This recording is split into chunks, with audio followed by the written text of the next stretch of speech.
All right. End of the day here. First of all, let's give a big COVID social distancing golf clap to the day of incredible seminars that we've had. We've had such just incredible, stellar, all hitters, all-star hitters that have brought such amazing content. Um, just intelligent conversation, science-based, not rumor mill, not quote unquote consulting. Not this is kind of the way we've been doing it. This is science-based information, the kind of information and facts that any farmer should be basing their project on. So super thanks to everyone that's been a part of this today. We're super excited about that, and we're now very excited to bring in yet another cast of all-stars, some true industry players here, folks that really have their finger to the pulse of the industry, have seen it both from a boots on the ground perspective, a regulatory perspective, a downstream retail distribution, just giving insights to the farmers that spend so many days on site, on the farm, tilling and planting and drilling and transplanting.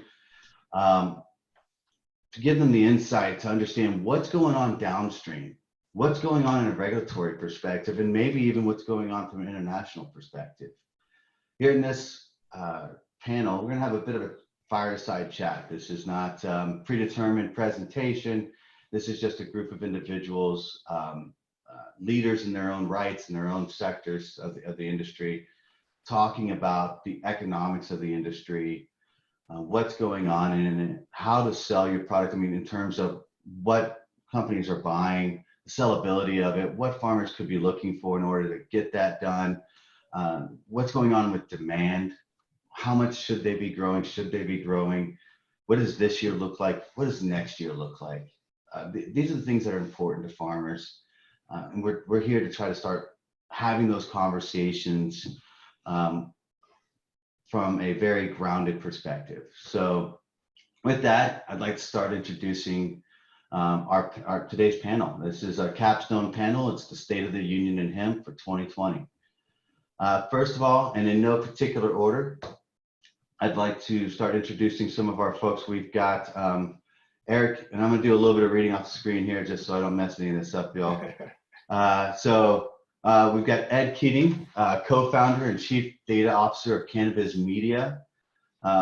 Cannabis Media, everyone, is the foremost database in the country tracking licenses for both hemp and cannabis, whether it be cultivation, farming, extraction, retail. Great company, great database, great group behind them. Really cool analytics. If you're not getting their emails, you ought to check them out.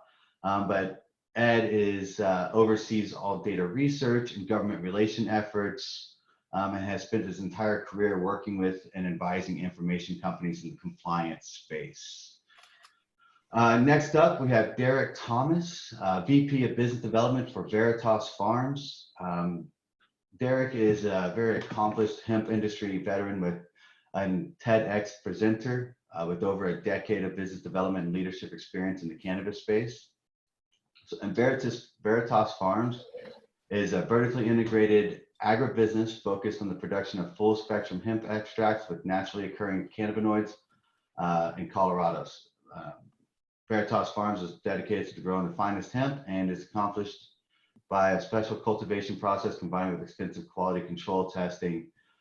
Derek will also be giving some very interesting perspective today on some downstream, relating downstream occurrences with and how that relates to farming operations. Bob Hoban, CEO of Hoban Law Group, a firm that's stated to be one of the world's leading hemp and cannabis industry law firms, one of the largest, very well pronounced, very well integrated into the industries. Through his efforts, Bob has continued to develop one of the largest commercial hemp industry networks, an effort that he's been working on since 2008.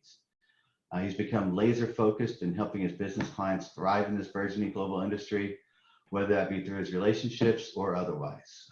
So very dedicated. Bob brings a wealth of knowledge, both domestically and internationally. Courtney Moran, and if I mess anyone's name up, apologies, but founding principal of Earth Law and chief legislative strategist for agricultural hemp solutions. She's also a lobbyist for the Oregon Industrial Hemp Farmers Association. Courtney authored and strategically guided the passage and implementation of legislation establishing the hemp programs for the states of South Carolina, Wisconsin, Alaska, and Missouri. Ross King, CEO of Kind Roots Botanicals, a vertically integrated leader in the hemp industry. Ross and his team have focused on both farming, large-scale 1,200-acre farm, as well as extraction, both of their own material and third-party biomass. So very familiar in terms of the requirements and what an extraction facility is looking for in terms of biomass. Kind Roots processes about 150,000 pounds of dried biomass monthly, and then also maintains efforts in the retail distribution side of the business. Eric Steenstra, president of Vote Hemp. Eric is a hemp industry pioneer, having been in the industry on the textile side of the business since '92 in hemp clothing through Ecolution. Erica was a founding member of the Hemp Industries Association and served as its executive director from 2008 to 2016. Eric now serves as the president of Vote Hemp, a political advocacy organization that he co-founded in 2000. Vote Hemp actually led the effort to pass hemp farming legislation nationwide. Vote Hemp also played an integral role in the passage of the 2018 Farm Bill, including fully removing hemp from the Controlled Substances Act, a major move, as we all know, monumental in the industry. Eric also serves as vice president of the California Hemp Council. And if you're ever looking for hemp, you can probably find him as a speaker at industrial conferences, and is known to be a trusted source to the media, including New York Times, Forbes, CNN, Rolling Stones, and Washington Post. With that, let's get started here. I'm going to go ahead and kick this conversation off with just a trend analysis, something that we've done and something that we've learned in, first of all, what we've watched, and then what we've recently learned in the industry. So as we watched through 2018, 2018 seemed to have a lot less farmers, or did have a lot less farmers in terms of who farmed, the amount of product that hit the market. And because of that, and because that early adoption, there was definitely some profitability that we saw there. And then because of that profitability in farming, there's not a whole lot of opportunity to make some significant dollars. So we saw a large influx of farmers coming into the industry, both providing and producing not only a large amount of biomass on the market, but also as first-year farmers, some product that may not have been ideal for a lot of the processors or buyers. So we're seeing a lot of biomass still sitting on the market. And because of that, we're seeing at least 75% of the market actually sitting this year out. So 75% of the farmers, at least, that we're talking to, that we've been talking to hundreds of farmers, if not thousands of farmers since mid-December, are all just, talking about and have proclaimed that they're going to sit this year out because they're still sitting on biomass. They're not quite sure what the industry is going to do, which has created quite an interesting dichotomy, given that with 75% of the market out this year, what does that mean for the 25 remaining? How does that 25% break down? Is that smokable flower? Is that biomass? Is that CBG? Are the alternative cannabinoids? What does that do to the CBD market? So those some areas that we'll dive into. So with that, first, I'll turn it over to you, Eric. I know that you've been paying attention to this market since the early days, and what you've seen in terms of not just acres licensed to farm, but farmers actually licensed or actually farming, and what you've seen from 18 to today, and where you think that might put us for the 21 season, 20 and 21 season. Yeah, Colt. So the 2018 year, we were still in a seller's market. The demand for this, the biomass was really high, and there were only about 3,500 licenses nationally.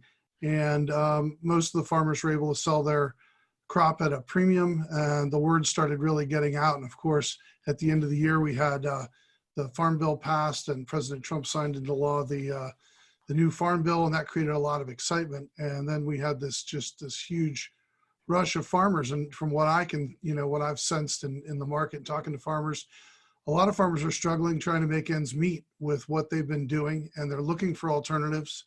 And I think there was a lot of excitement about hemp, but because it's a new crop, not really yet established as a commodity, we had so many people rushing in, and a lot of them doing it on a speculative basis, that we had just way more production. So the numbers we collected from state departments of agriculture showed that there were over 500,000 acres that were licensed. Now we know that a lot of that wasn't grown, but still, even then, with over 200,000 acres planted, it was a lot more than what the market demand was.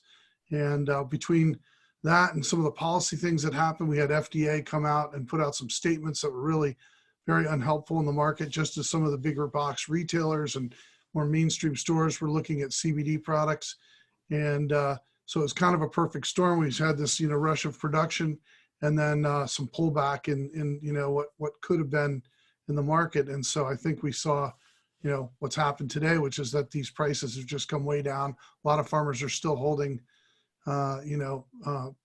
product or, raw materials in their barns. And so I think that, I think there's a real need for more conversation between the producers and the processors. For example, I don't know how many farmers out there really even know what all the specifications are that they're, that a processor is looking for, in order to make their crop sellable.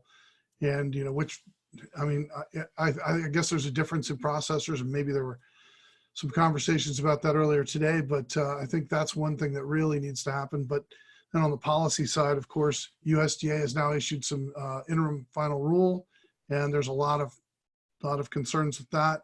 So between USDA and FDA, we've really shifted from sort of, intense focus on getting Congress to change the law now to trying to figure out how to make sure that we can get the policies and regulations put into a way that farmers and the industry can be successful. THC limits are too low. Some of the ways they're approaching how they're going to measure it, all that kind of thing. So those are some of the things that I'm seeing out there in the marketplace. Okay. Yeah. And so with that, you mentioned extraction and processors. Just real quick, I want to plug in Ed here. Ed's been doing some, and then Courtney, I want to come to you to talk to you about what you're seeing and with your farmers in Oregon. But Ed, I know that you guys track licenses, and one of the things that you've been looking at for today, particularly, is what you're seeing in farmers licensed versus the extractors, and recent activity as well. Yeah, no, thanks. And I concur with what Eric has been seeing in terms of license growth. Like a couple years ago, there were a few thousand licenses, and at the end of last year, I think we counted close to about 35,000 licenses across all different types of activities. And unlike the cannabis market, where about half the licenses are cultivation, for hemp, it looks like it's north of 80% in terms of licenses. So you do get that, I don't know if it's an imbalance, but for what we're looking at, there's about 27,000 cultivation licenses from our recent look, and about 5,000 on the processing side. So, what is the right balance between them? And that's really going to be a challenge for the industry to figure out, let alone now, and also I'd say looking forward. Yeah. Okay. Yeah. And so Courtney, and by the way, Ed, I think it's an interesting concept of the number of licenses going on. I mean, I know that, from what we've noticed, there's been a ton of, particularly in Oregon, Tennessee, we see lots of licenses. When you do a heat map of licenses, there's a lot of licenses, but there's a lot of, the 1 acre, 2 acre, 3 acre Right. farms, right? Which makes it extremely difficult to scale. I don't think we're yet in a consolidation period, which I really thought we'd see a bit more of this year.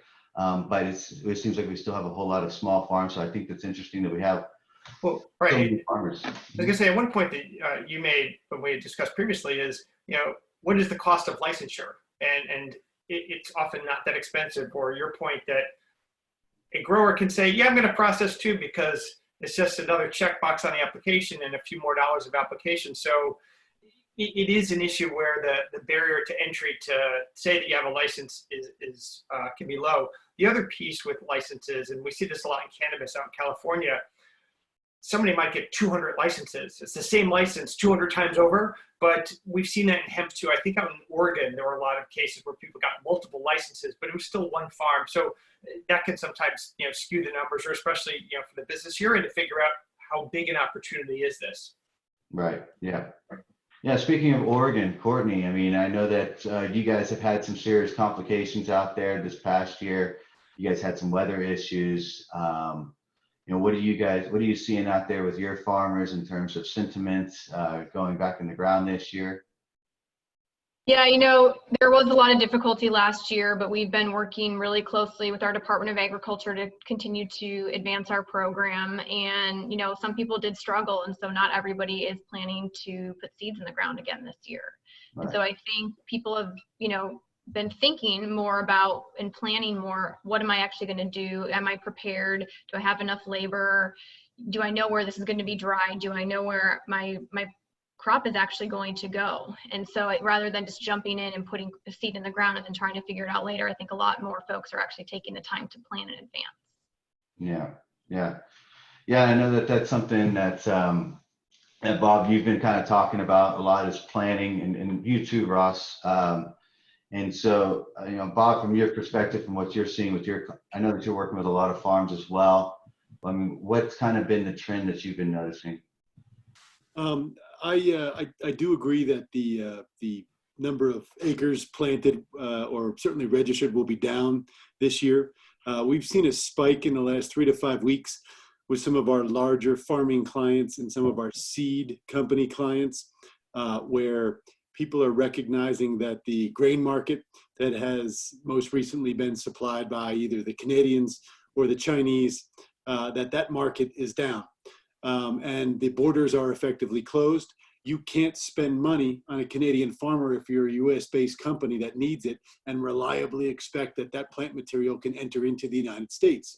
So we saw this sort of audible at the line of scrimmage from a number of these large seed and protein organizations that produce such products, saying, well, we need to plant here in the United States. So we've seen an enormous amount of certified grain seed, the Henola variety in particular, which produces about 3,600 pounds per acre. It is the leading grain producer of certified industrial hemp varieties, but it also has a good profile of cannabinoids in terms of a wide range. And, I always like to think of it this way. People say CBD crops versus a fiber or a seed crop. To me, it's just a multi-purpose crop. When you plant a variety that's not just a feminized variety or a high non-psychoactive cannabinoid variety, you can service multiple verticals. That plant has multiple uses.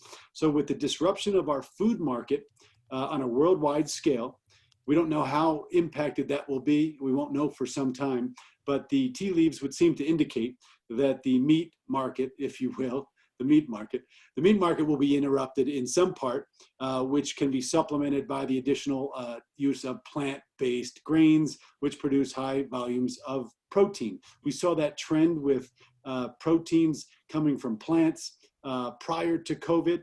We see that trend increasing. So we've seen hemp grain prices increase. We've seen futures contracts come in on a pretty large scale in, frankly, the last 4 to 6 weeks for some of our clients, and we've dealt with contracts and the like related to that. So my point is, it's not all bad. It's bad for those that wanted to go in and grow high cannabinoid crops. But for those that are looking at a multi-purpose crop that also produces cannabinoids, by the way, let's not forget about that, 8 to 10 metric tons of biomass per acre. And if 0.2%, 0.3% of that is THC, let alone what percentage, even if it's 2% or 4% of CBD, that's a whole heck of a lot of CBD, which you can count as your waste product. So they're building their business plan. To Ross's point earlier in our prep session, what's the plan? Their plan is build your economics around grain. 3,600 pounds per acre will produce roughly $1,500 to $1,800 gross per acre. That's more than most farmers make on corn or wheat.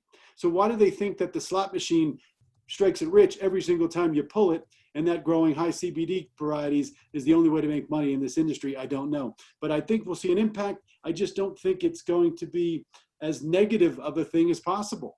This is a crossroads this year. It's a crossroads because we've seen last year that growing high CBD or high non-psychoactive varieties didn't work. The market was too saturated. So you have to look at protecting the farmers, and that's planting something that multiple uses can come from. And that's what I think we're going to see. And that's what the USDA rules require effectively.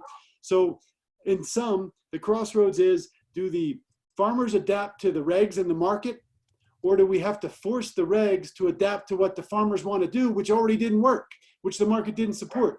That's the crossroads in a nutshell. And I think farmers are figuring that out because they're on the front lines. But very optimistic on uses beyond CBD from hemp farmers.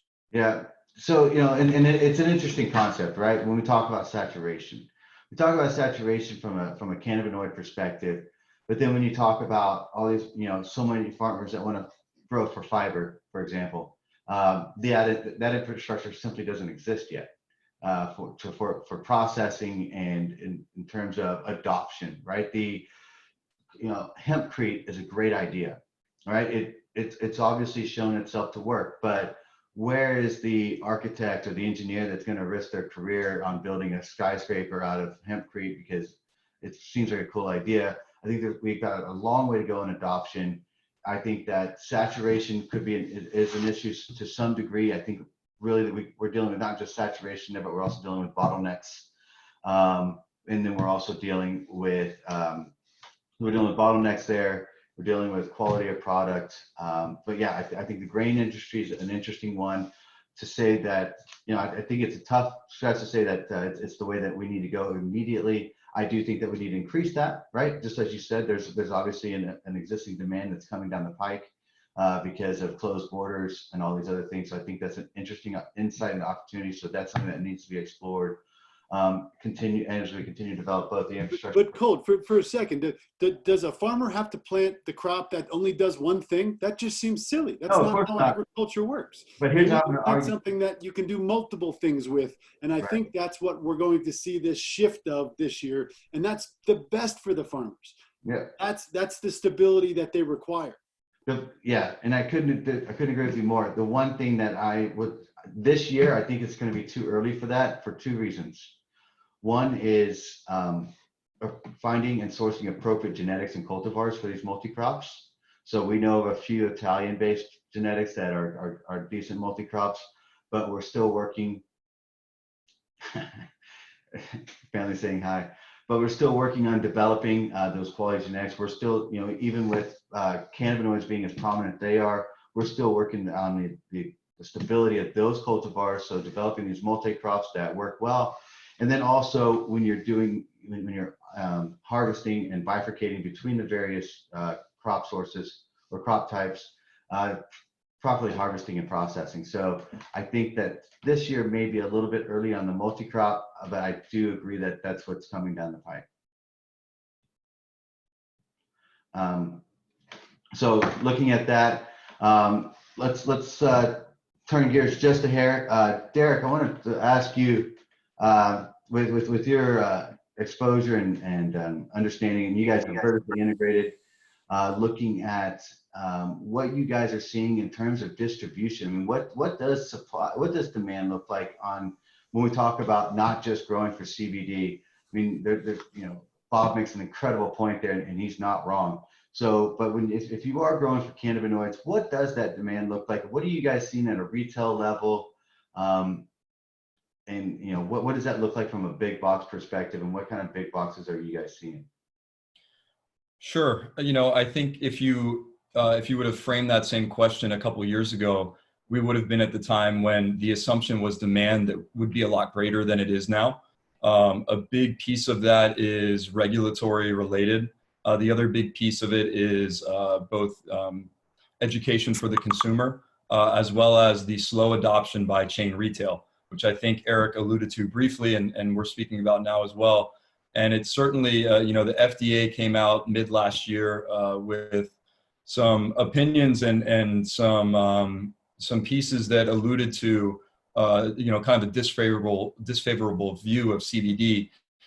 We saw a lot of retail scale back at that point, especially chain. Where we did see programs roll out, it was much more of a test in what would be considered very green markets. So you saw a lot of programs roll out in the Pacific Northwest, of course, in Colorado, California.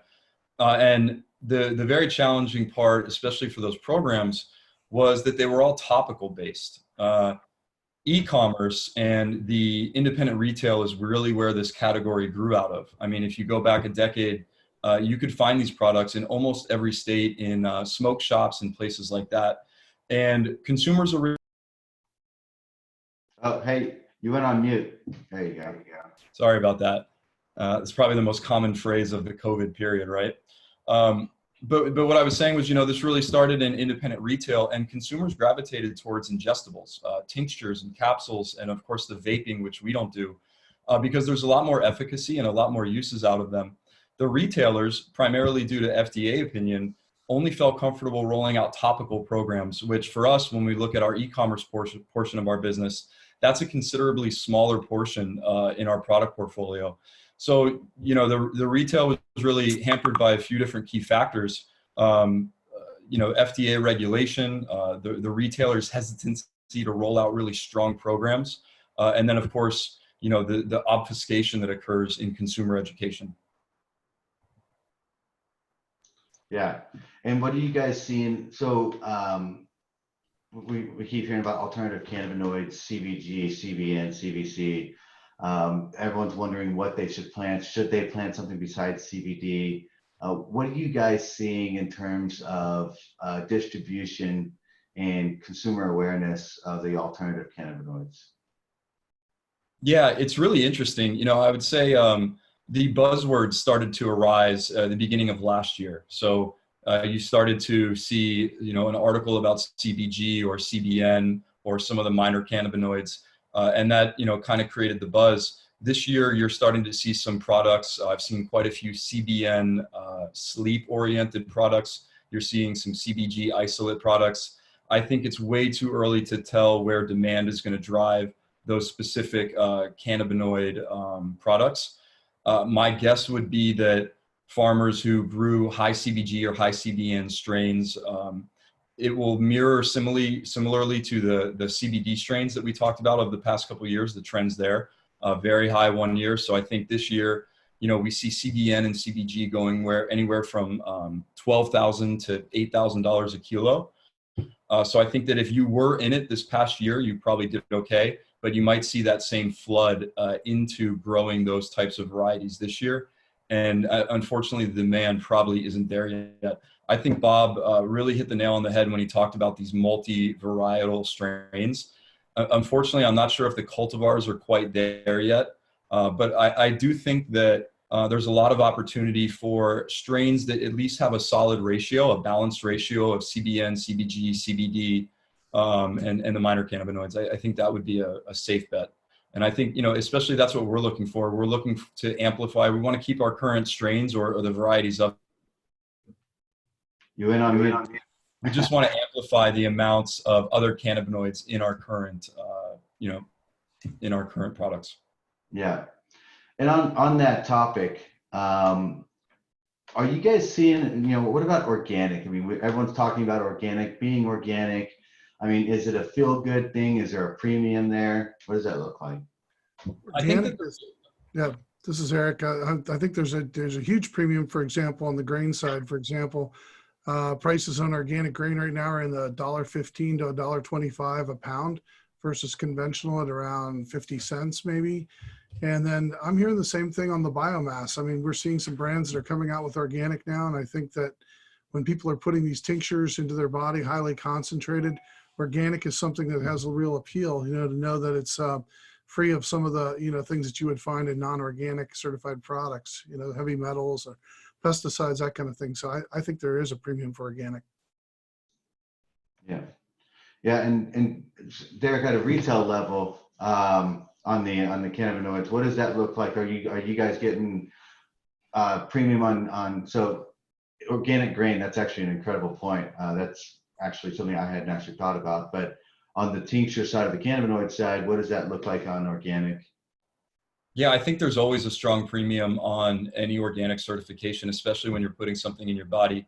I do think a lot of consumers are aware that the hemp plant, on the one hand, it's almost a naturally organic plant. It requires very little intense pesticides, fungicides, herbicides, hopefully very little fertilizer. On the other end, we know that hemp is a bioaccumulator and it can pull a lot of nasty stuff out of the soil. So that's why that organic certification is definitely at a premium for hemp. I would also, I would suggest that a good COA from a good third-party organization is as equally as valuable at this time as the organic certification. And there's a couple different things you can look at. A good COA that has full panel of cannabinoids, terpenes, and also pesticides, heavy metals, solvents, biocontaminants. If that third-party ISO certified lab can produce a good COA, there's definitely a premium on that. But it needs to go all the way down. The level of detail, there needs to be a lot number that's correlated, from the product to the COA. And the consideration for the farmer is that the cleanliness of that COA would originate with them. Of course, there's a lot to consider throughout manufacturing, but there's definitely a premium on a COA. And then there's also other certifications. We're actually in the middle of applying for the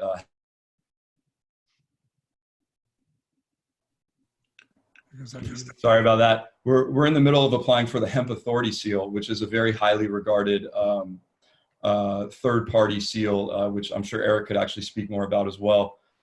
So there's a few things out there that are kind of at a premium. Organic is definitely one of them, but there's a few things also to consider outside of the organic certification. Looks like mine went on mute too. If you could speak to that seal, and then Ross, I'd like to turn to you after that to talk a little bit about some of this and how it affects what an extractor is looking for. So Eric, do you have more on that seal that Derek's talking about? Well, yeah. So the U.S. Hemp Authority came out with a seal or certification process that covers a number of issues. I think it's generally a pretty a positive thing to to have. But I think that the most critical thing is I look at the market in all the different CBD brands that are out there. It's kind of shocking how many of them are not being produced in a GMP facility, an FDA registered facility, and the most basic, sort of federal requirements around foods and dietary supplements, it says that you have to have that, you have to use GMP or good manufacturing practices if you're going to produce a consumable product like that. And it should be in a FDA registered facility just to meet the law. And that's not just a hemp thing, that's any one of those products. And I think that if we could just get the industry to move to that place where all of the products were meeting those basic federal standards, we would see a pretty dramatic improvement in the quality of the products that are out there available on the market. Well, that's kind of what Bob was talking about a little bit, right? I mean, moving toward, hey, look, this is the type of regulation that we're seeing. Let's try to move closer to that. Let's be GMP. Let's be GAP.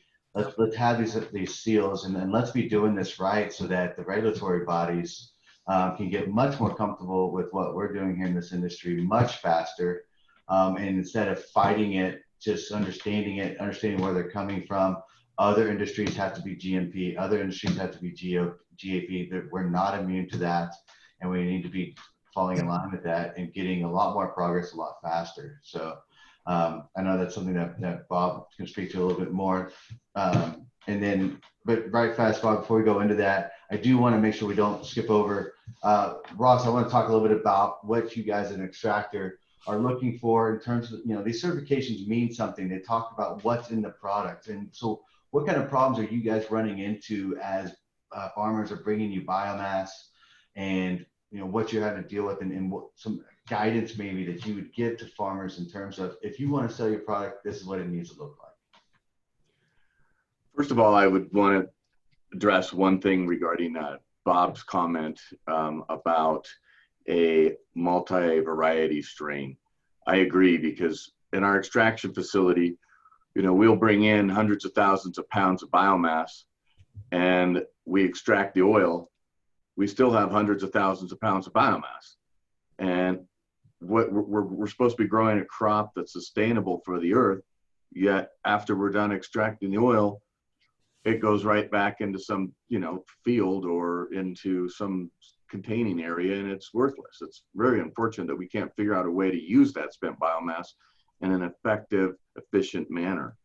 And then in regards to your comments and the panel's comments about certification and farming, it goes all the way back to traceability. When you're working with a farmer, and in the future, when the FDA comes in here, I have to have the ability to say, okay, this oil came from this farmer. These are the soil tests that farmer took prior to planting. These are the full panel tests of the crop throughout the year to show that there's no heavy metals, no pesticides.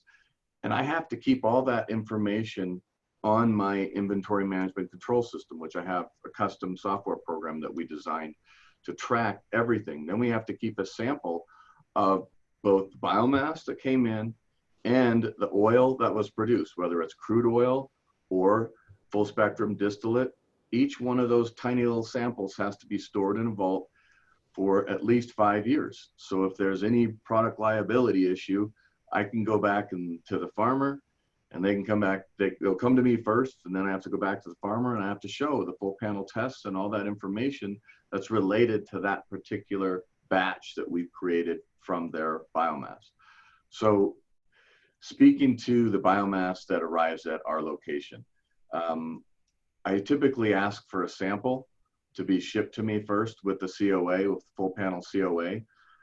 However, the sample I get is not always what comes in the door. And it's unfortunate because someone will deliver, let's say, 50,000 pounds to my facility. We have a 30,000 square foot extraction facility in Ray, Colorado, which is down in eastern Colorado. And they'll ship their material to us. I've already seen a sample. I've run tests on that sample. It came pretty close to what they sent me. But when I get the super sacks of biomass in there, they've run it through a combine, okay? So you have sticks and stalks, and some of them are fully seeded. I can't extract a plant that has seeded. It creates a lot of faxes, lipids, and it's a real problem with our extraction. Also, some people will go ahead and have it hammer milled, okay? And they'll reduce the particle size down to such a small particle that, again, under an ethanol extraction, it's difficult to extract powder from a plant. You can do that in a CO2 extraction system, but we need to have ours at about 1/8 to 1/4 of an inch in size. I typically prefer them to send me the flour, and we will go ahead and reduce it to the size that we need so we can make sure that we're producing a high quality product with a high yield. That's actually a very interesting concept, actually. And actually, it's better for you, and candidly, it saves the farmer a step. So is that common across extraction facilities that you talk to? Is that unique to you guys? Most extraction facilities will have some sort of milling capability, or they'll run it over a shaker table and try and get those particles down smaller and try and separate some of the material. However, if I have a farmer, which I've had several of them, deliver to my facility, a tressed run of 1,000 pounds, and I look at that and it's seeded and it's got big chunks of stock in there, I call them up and say, hey, you need to take it to X facility to have it separated. I'm sorry, your biomass is worthless unless that's separated out. So you have to separate your stems and stalks from your flour. And today, I still don't believe that there's a real harvest solution out there and a drying solution out there that is one efficient and provides you with the end product that you need to have when it comes to getting the oil extracted out of the material. I see, a lot of people that don't hang dry, or they don't let it dry in the field. And if they let it dry in the field, they'll cut it down with a sickle mower and lay it on the ground. And what does that cause? That causes mold, contamination. You know, you really have to think very, very consciously about each step of the process, because you want to be able to provide the end consumer with a contaminant-free product that has full traceability. Traceability, I mean, it's something that we see in the hops industry very pronounced, right? I mean, each beer can be traced back to the row on which those hop vines were grown. So very deep and pronounced in the hops industry. I think it's something that we've got to focus on significantly here in this industry. And Yeah, we've had several big box companies come into our facility, and they were very pleased with our facility.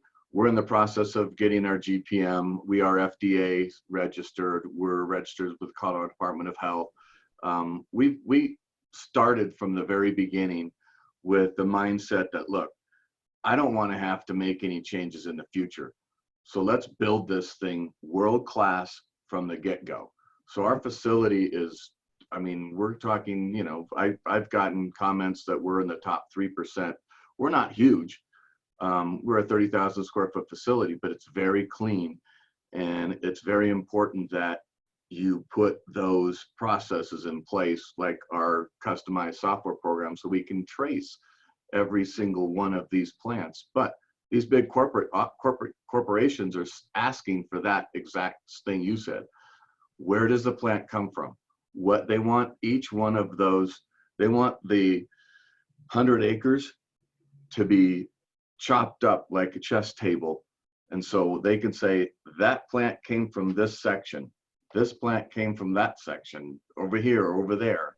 And that's not an easy process for the farmer or for us to manage, because, you know, you've got thousands and thousands of pounds that come in. Right. Yeah. Yeah. And Bob, what are you seeing on some of this? And then Courtney, I want to come to you. And then Ed, I want to talk to you a little bit about some retail licenses. But Bob, what are you seeing here? Well, let's talk about the standards for a moment. And then the other one I would just mention is, you know, particularly for the benefit of farmers, is following the dollar, right? Maybe that's a good place to start. Follow the dollar here, right? If a farmer is going to plant something, that farmer needs to know that it's going somewhere. To your point earlier, in most ag sectors, you can get a contract in advance. And we're just not there yet. Although, like I've said, in the last 6 weeks, I've seen forward-looking grain contracts in real time being created because of the disruption of the grain market. But, you know, think about following the dollar. Cannabinoids, right now, they are featured in and of themselves in products, CBD products. Ross and Derek both produce high-quality materials that go into retail goods around the country, and, you know, they meet the standards. But at the end of the day, what are cannabinoids? They're ingredients. When the FDA comes out with final rules, we're looking at an ingredient, whether it's CBD, CBG, whatever the case might be. It's merely an ingredient. It's not going to be sold as it is today in the vast majority format in its own, you know, I'm not saying isolated, but, you know, in a CBD bottle, or whether that's full spectrum or an isolate compound, it almost doesn't matter. That's how it's sold today. But when the FDA speaks, it's an ingredient.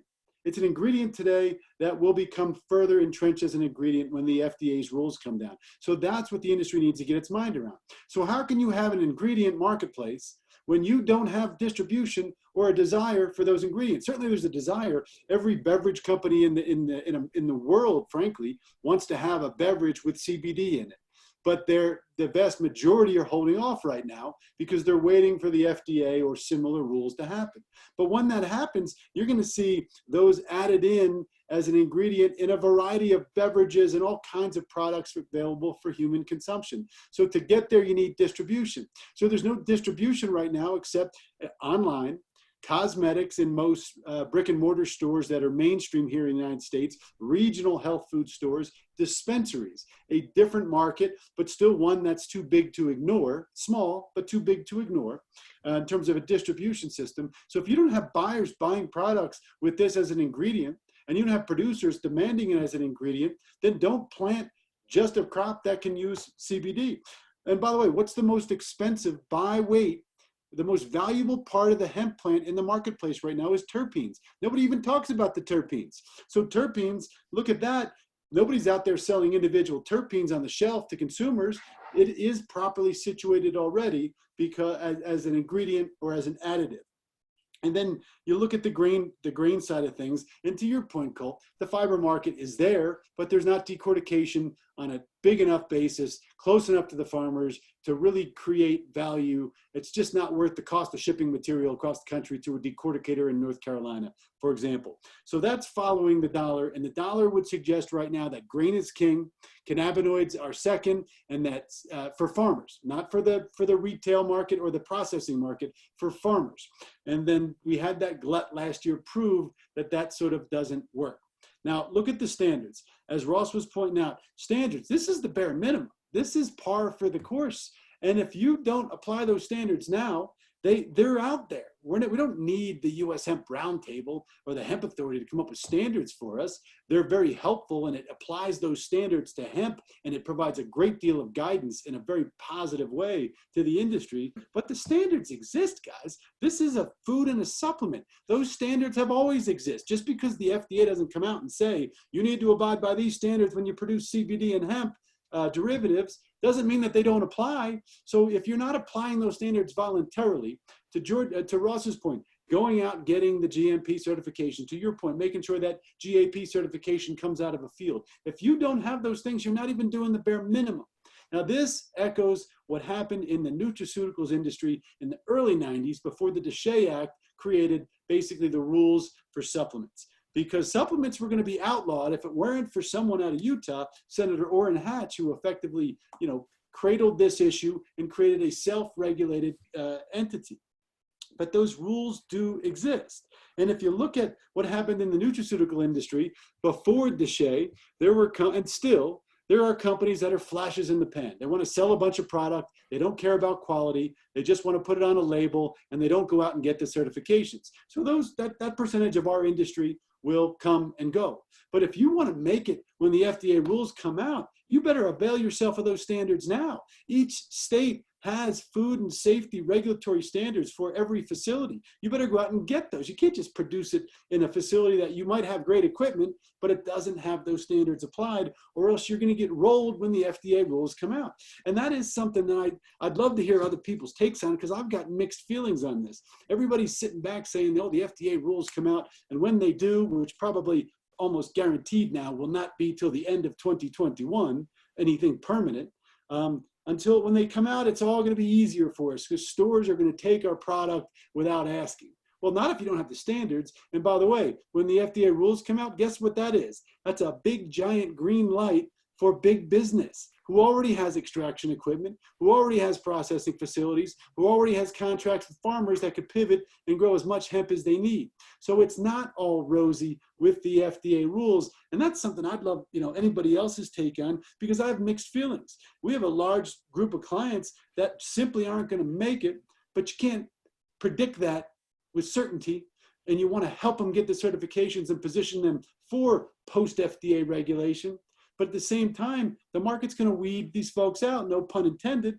And the big boys come in and they've got resources and capabilities that dwarf even the legacy brands in the hemp industry. So it's not that I'm trying to paint a picture of doom and gloom, because it's to the contrary. Hemp, cannabis, all on the upward trajectory, particularly as a result of COVID. But people need to be smart. They have to Ross's point, have a plan, and they got to understand that you better voluntarily accept and adopt those rules now, even if it makes your bottom line shrink to just single digits, because if you don't, you're never going to make it. Yeah. Anyone got any particular responses to that one? I agree 1,000%. Yeah. Yeah. I mean, hey, look, it's get in line and learn the regulations, do what you're supposed to be doing. Just understand it. I mean, we don't get the luxury of just doing it however we want to do it. We can't grow it however we want to. We've got to understand the trends.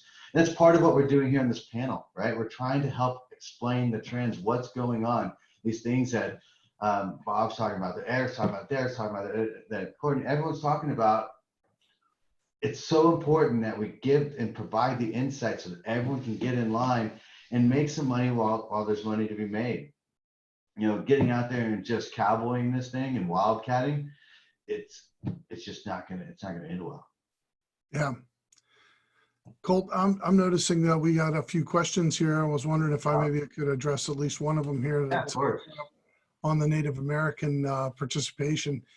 So there's a question from Rob just about if Native Americans are participating, and does their position give them any additional opportunities?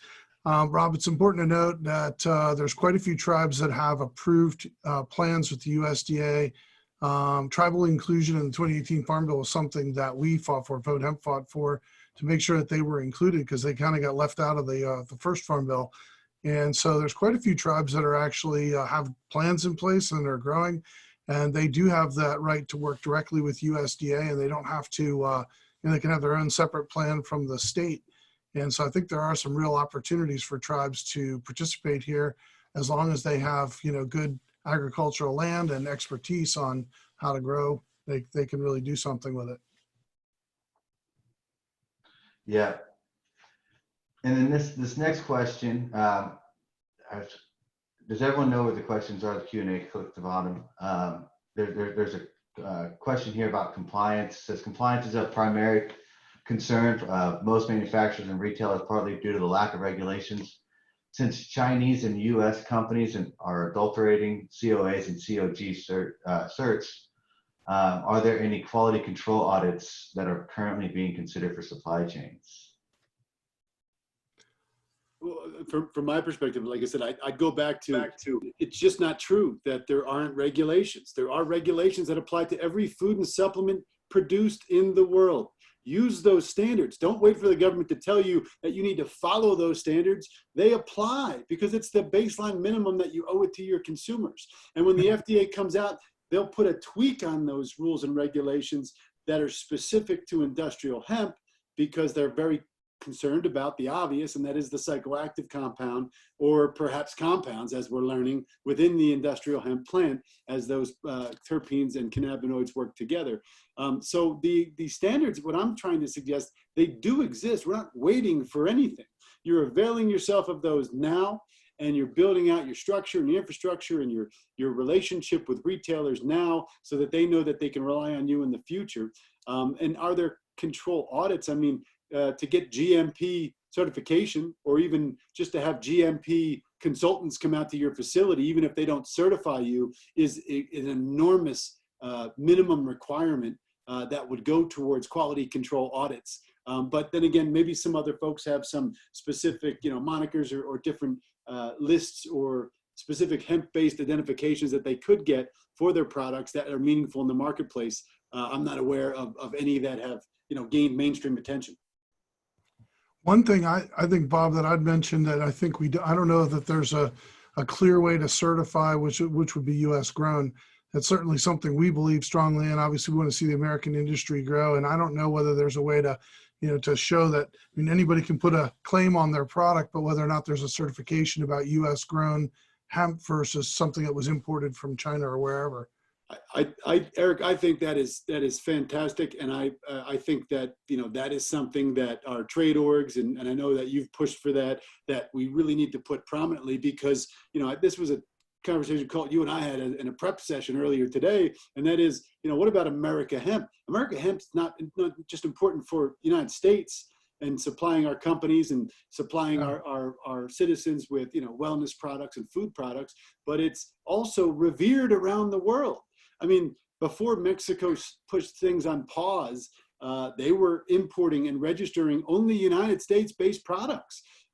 The South American countries that are allowing imports, they put a priority on American products. Japan has an insatiable appetite for American products. And China, put COVID aside, and let's not get into all that, but China, the leading supplier of hemp material on a global basis, did what for the last 3 years? Import American-based CBD products. So there is a premium there. There is a quality standard that's there. And for better or for worse, despite our politics and despite, you know, what's going on around us, what our government agencies do sets the gold standard. The FDA is the gold standard around the world. Whether it should be or not, it's a whole nother webinar we could do, but it is the gold standard, right? And if that's the gold standard for finished goods and the materials coming out of the ground, organically, registered, legal, U.S. hemp material is number one. And I really, really believe that. And with the right government support, you know, I see what some of the things that Courtney's been involved in,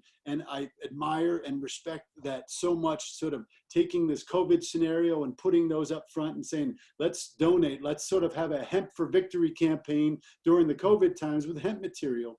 But I would take that even a step further, not just COVID, but the economic downturn that's certain to sort of become entrenched after it.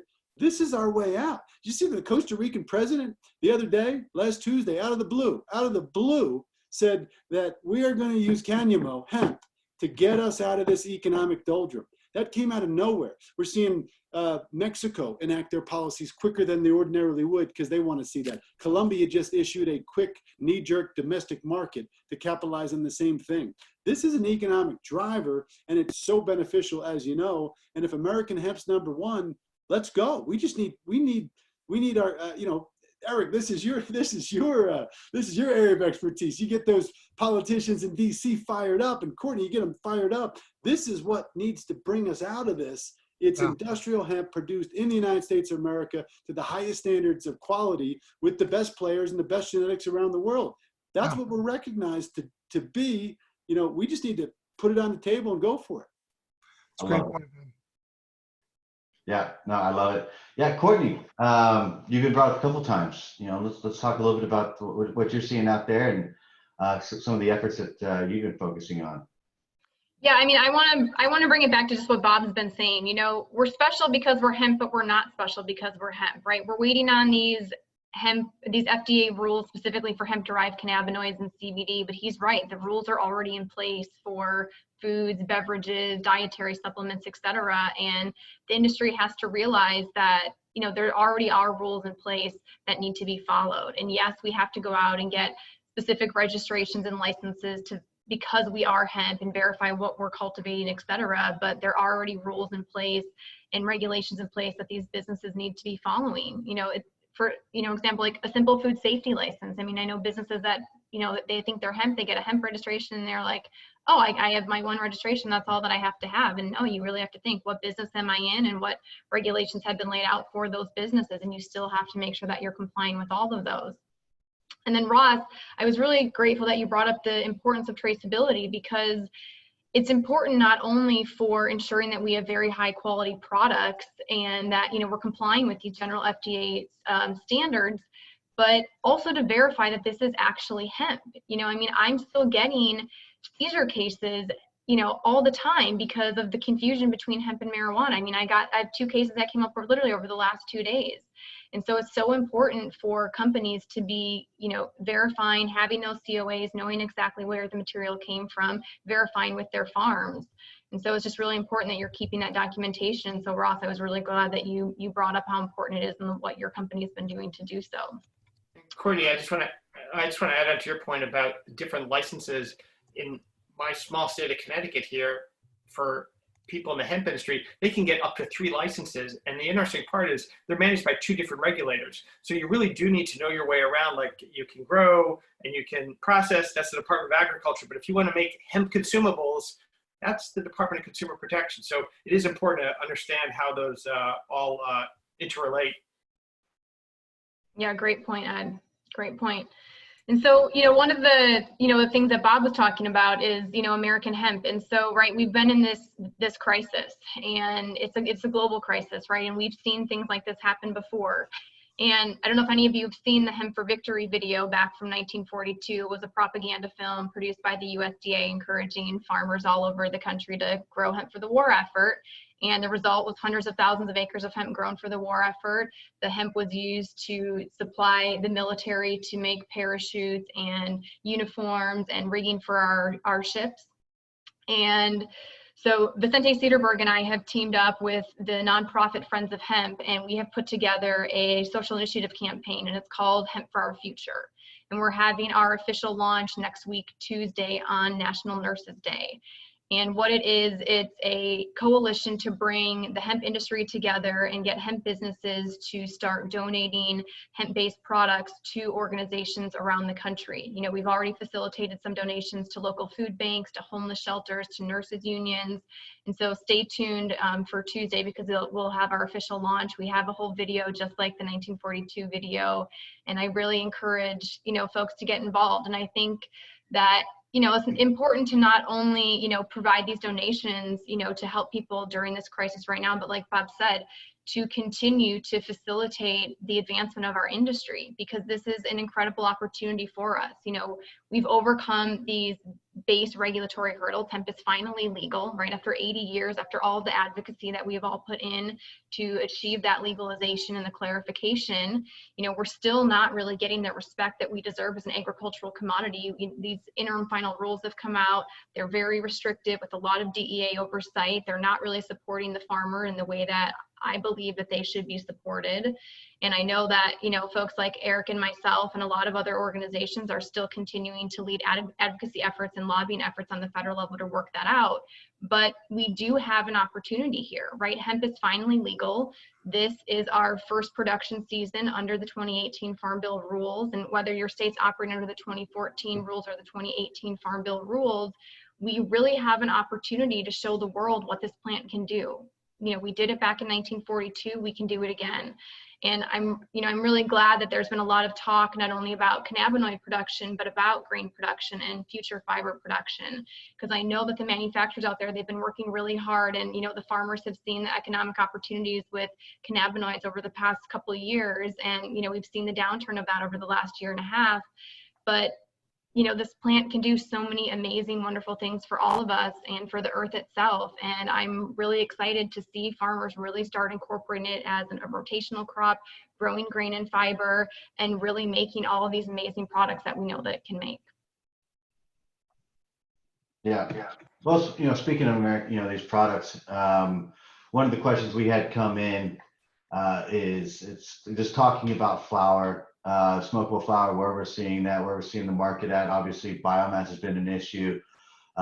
What we've noticed in talking to farmers across country is that you know, there has been, and admittedly, surprisingly to me, a massive market for smokable flower. And so for me, what I've seen, and I don't know if anyone's got any other input on this, but you know, we're seeing probably somewhere around.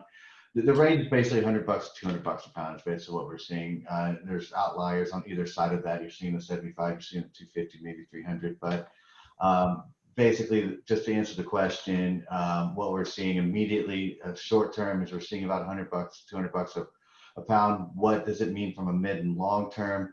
That's a really good question. I mean, I'd argue you could just look at the cannabis industries of Oregon or Washington, and you probably get a good sense of what's probably going to happen there. That's my personal opinion. Anyone got anything else on that? Code, you know, one of the things on the smokable hemp flower market is, you know, we've seen some cigarette companies try to come into this thing, create a new division, particularly in Europe. There's a huge demand for smokable hemp in pre-rolled fashion. In the US, it's hard for me to get my arms around the smokable hemp flower market.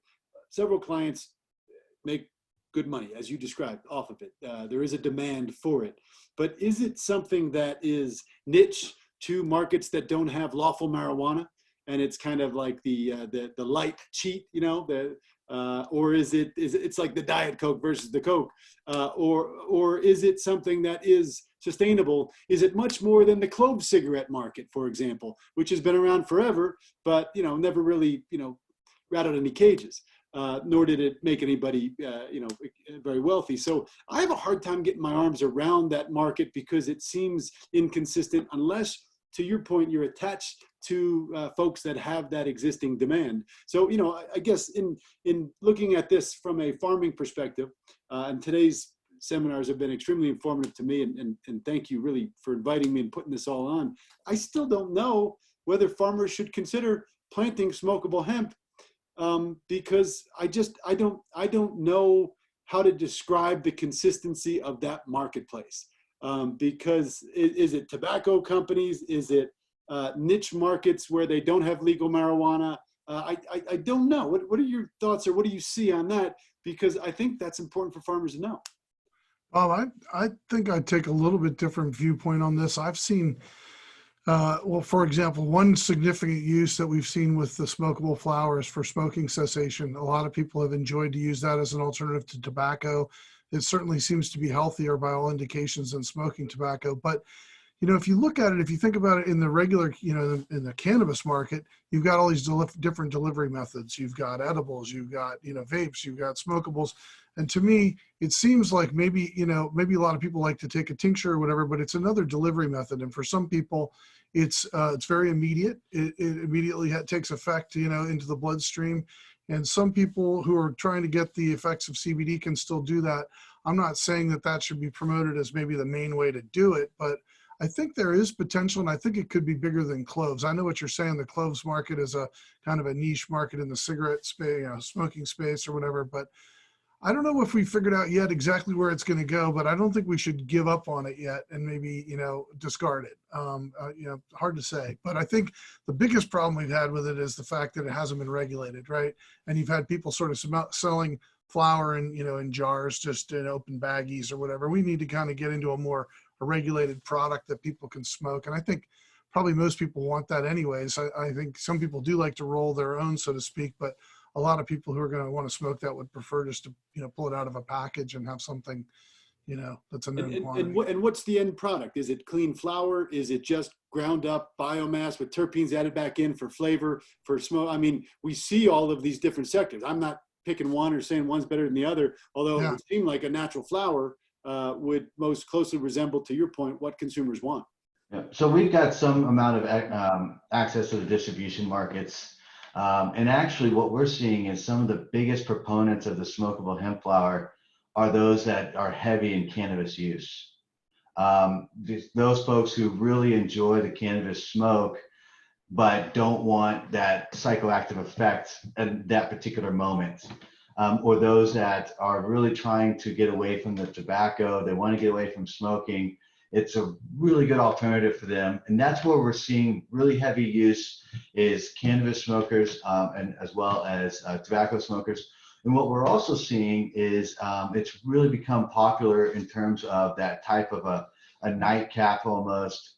Something that we think will be very interesting is will be a CBN flower that's got that anti-anxiety effect where it truly is that chill, relaxing smoke, whereas tobacco smokers are using it as whether it be that nicotine intake or that addiction to that chemical, it really becomes almost a lifestyle smoke. It's the smokable hemp market is one that took me by surprise, quite candidly. I did not see that coming. Now that it's here, I understand it, and I'm seeing who's buying it, and it's. I think it's here to stay. To Eric's point, it falls within this weird gap of non-regulation because it's not a consumable, but it's also not it's not tobacco, so it falls within this complete void, which isn't good for the consumer market as a whole. So regulation does need to find its way there, and it will, right? Or regulation finds its way everywhere. But I think it's a market. What's that? Yeah, Ed, let's talk to you about retail, right? I mean, what are you seeing on the retail side? Because, I mean, obviously you guys are tracking hemp licenses. What are you guys seeing on the retail side of that? So the retail side is very interesting. Over the last couple months, we started to see 2 states regulate hemp or CBD at the retail level, and that includes Louisiana and Florida. So far, we've got about 6,300 licenses that are for essentially convenience stores, grocery stores, health food stores, a few online in Florida. It's really right now, mostly, I think half are convenience stores. And the way I look at it is that these types of businesses are already really good at selling highly regulated products. They sell tobacco, they sell gasoline, they sell lottery tickets, they sell alcohol. So adding this in wasn't a big deal. They already have this regulatory infrastructure to manage these kind of licenses. And in Florida, it's really a box check. You know, if you're a food retailer, food establishment, you know, you just say, I want to do this too.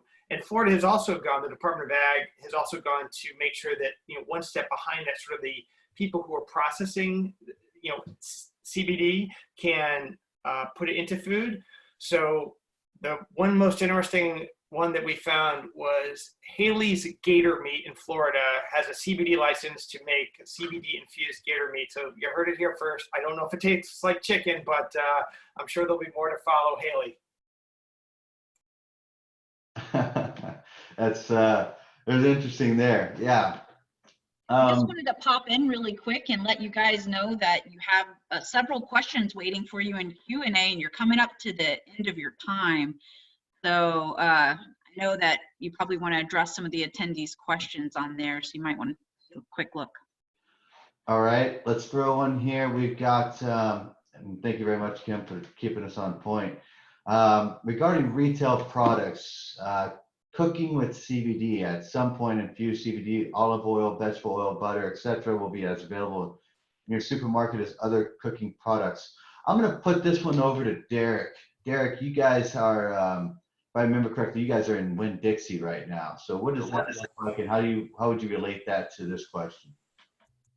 Sure. You know, I think if you look at hemp overall as an ingredient outside of CBD, you've seen hemp products available in retail and grocery as a food ingredient for over a decade.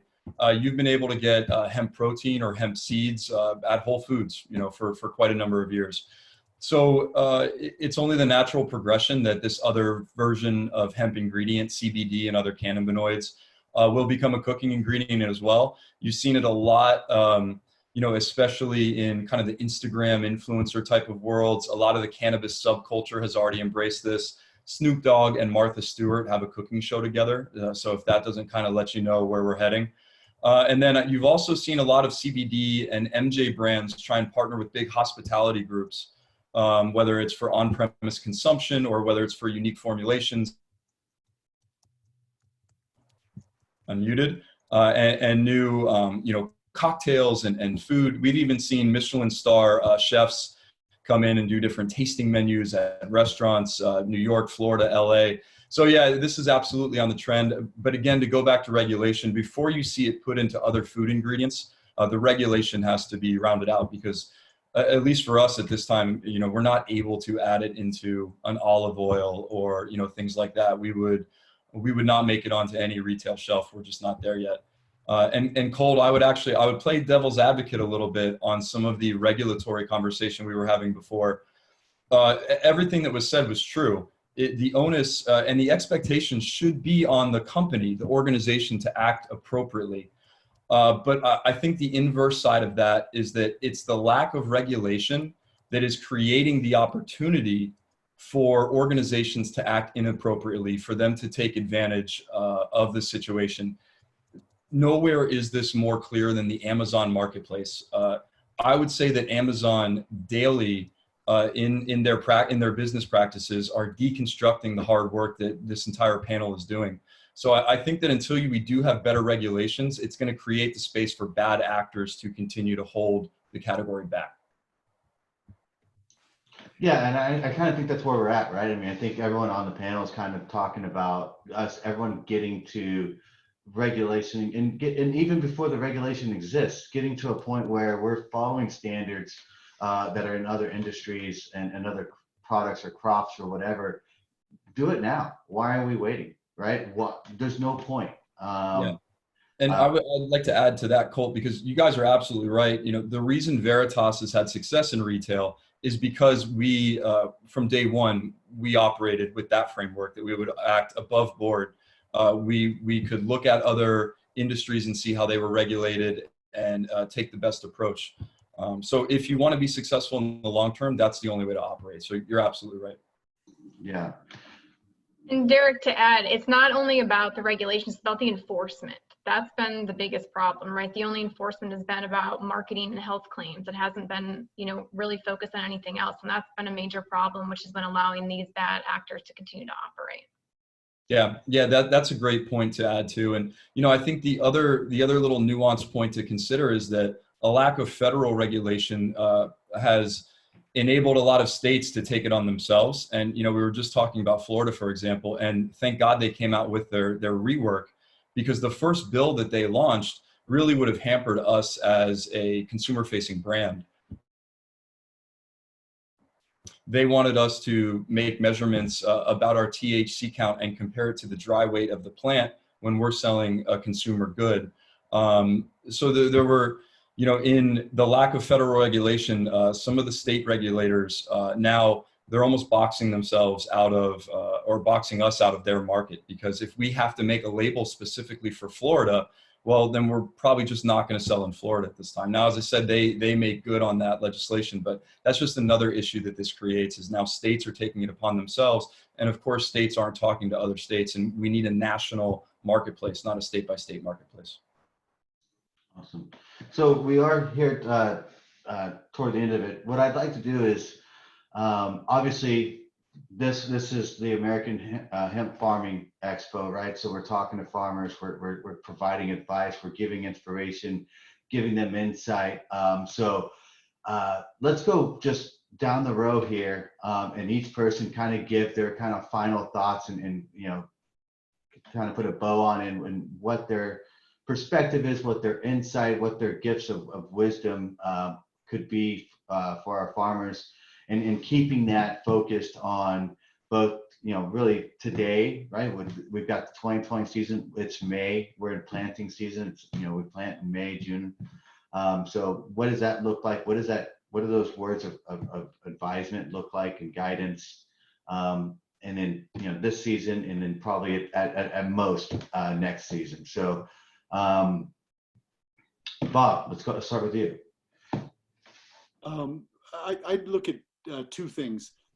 First of all, everybody needs to understand that the hemp industry is large and will continue to grow. It's still very small relative to other agricultural sectors. So that's probably why we don't see it getting the respect as an agricultural commodity that other plants do. But we'll get there, and COVID, of course, has an impact that is not yet quantifiable. But I do see industrial hemp and the cannabis industry as a whole moving forward at a rapid pace. But I'd look at two things. The last several years, we're developing high cannabinoid genetics and the extraction technologies across the country to process those materials. Well, that market is saturated in part, yet it will function in part going forward. I'd look at this as the year where we shift away from primarily high CBD feminized varieties being planted, and to be more of a balance between those multi-purpose or industrial varieties, as some people call them. So I'll look at that. And then that will segue us into what the investment dollars already see and move us into going forward, and that's the infrastructure. If you're looking to get into this industry, you need to invest in infrastructure and technology. And we've heard it a million times. Colt, you said it yourself. There's not decortication close enough to the farmers. We need to get decortication equipment. We need seed conditioning equipment. We need technologies that can easily and more efficiently remove cellulose, lignin, heliulose, and sugar from the plant. And then we need technologies that microtize the pellets, which is an easy milling technique, but used to put it into construction materials. And guess what? Pallets for international shipping. Because guess what hemp pallets don't do? It doesn't retain the bacteria and the chemicals and perhaps the viruses, although that's speculation, that would be on wood pallets for international shipping. So those are some things that I would look at. And then on the tech side, I'd look at tech that's implemented in the field, both for harvesting, but also drone technology. We talked about that before. There is no there's no better industry from a farming perspective to utilize drone technology than hemp. When you plant it densely and you can spread seed and you can spread nutrients from a wet side, pesticides and fertilizers from the air in a precision fashion, and use the drones to gather data in real time for insurers and for forward-looking contracts to see how big those leaves are growing in real time by the millimeter on a day-to-day basis, doing plant counts and separating males and females. That's the technology that we need to take this to the next level. So that's where I would look as an investor. That's where I'd look as a farmer, because if you follow those investment trends, you'll know what to put into the ground and where it will go. And again, it's a pleasure to be on this panel with so many all-stars, and I appreciate the invitation, and I hope you do this sometime again soon. It's been a blast to have you, Bob. You speak. You're so passionate about this, so knowledgeable. I'm loving it. This is honestly, it's turned out even better than I thought. So I'm pumped about this. Ed, final thoughts. You're on mute there, bud. There you go. The one thing that I would recommend is that, while farmers can't just switch states or jurisdictions to grow someplace more favorably, to keep an eye on the regulations as they unfold across the U.S. Because what we've seen on the cannabis side is that once a good program is enacted, or the regulators think it's good in some state, they will often copycat those rules to their home state. So if you're in a state that's still figuring out its regulation, it's just going to be wise to make sure that your environmental scanning also includes other states. Florida's a good example with retail. Rhode Island's been trying to do retail for a while. Might they copy what has happened down in Louisiana and Florida? They might. Why write it again if somebody's already done a great job? So make sure you keep an eye on the regulatory changes that are happening in states beyond your borders. Awesome. Love it. Courtney, you're on mute there. There you go. Thanks. Yeah, thank you everybody. And thank you, Colt and Kim, for putting this webinar together. I really do appreciate it. It's so important for everyone to stay connected and continuing to share all this knowledge. A lot of the progress that we've seen over all of these years with all cannabis reform and industry development is because of grassroots activism, folks coming together, being creative, and sharing their goals and really creating a community.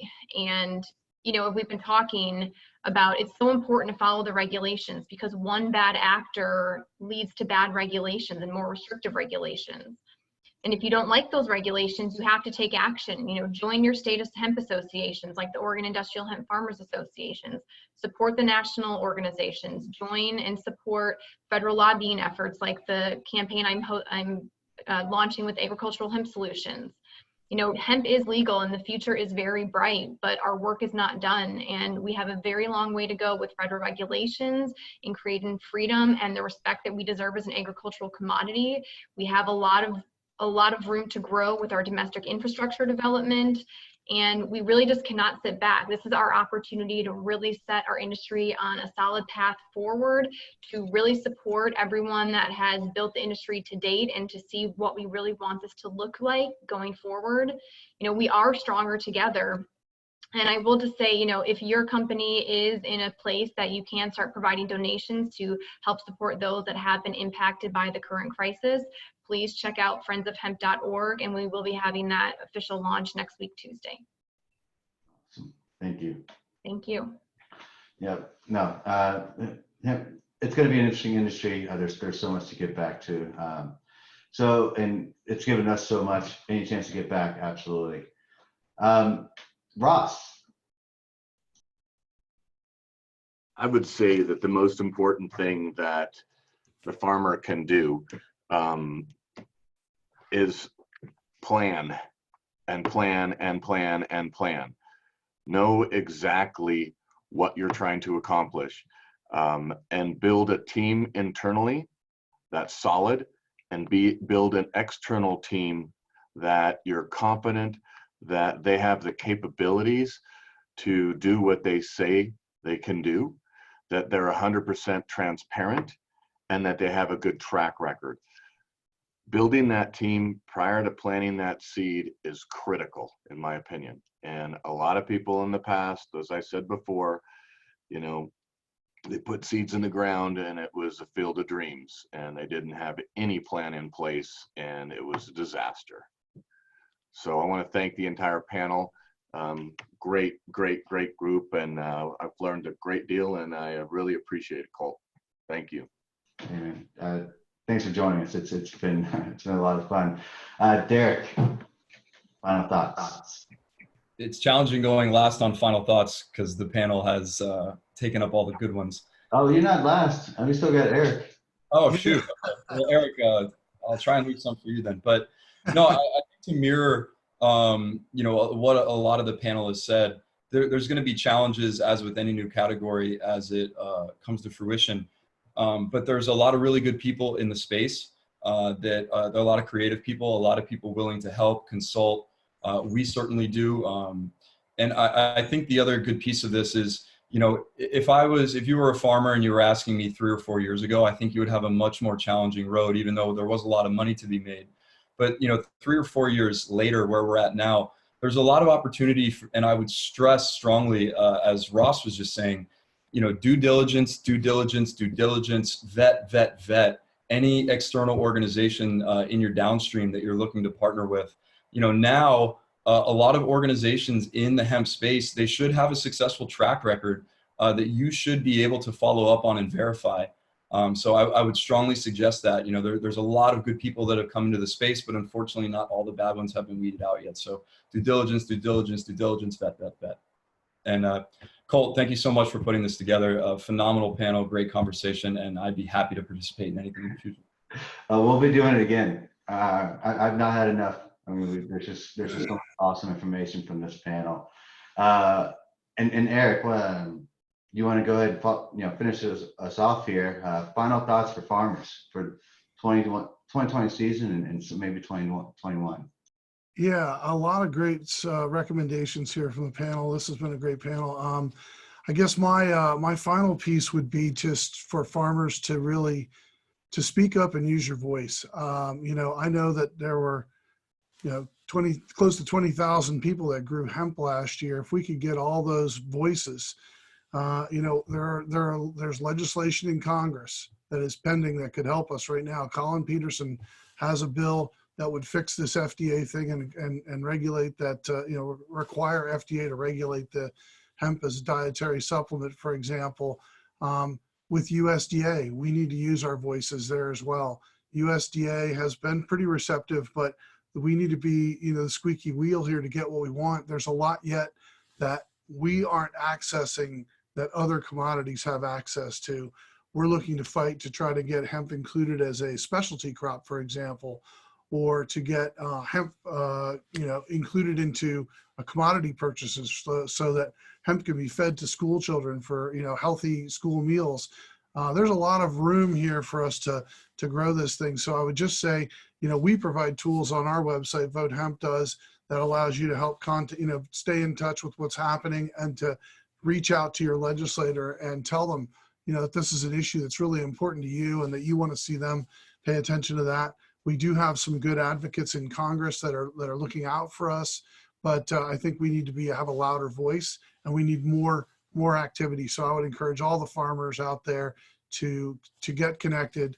Vote Hemp is one resource. There's other resources as well, but come in and get involved there. I'll mention that we just had the COVID thing initially. When the CARES Act came out, the first legislation, right? Farmers were not included in the SBA portion of that. And historically, the SBA kind of doesn't work with farmers. The USDA does, but this is a different kind of situation.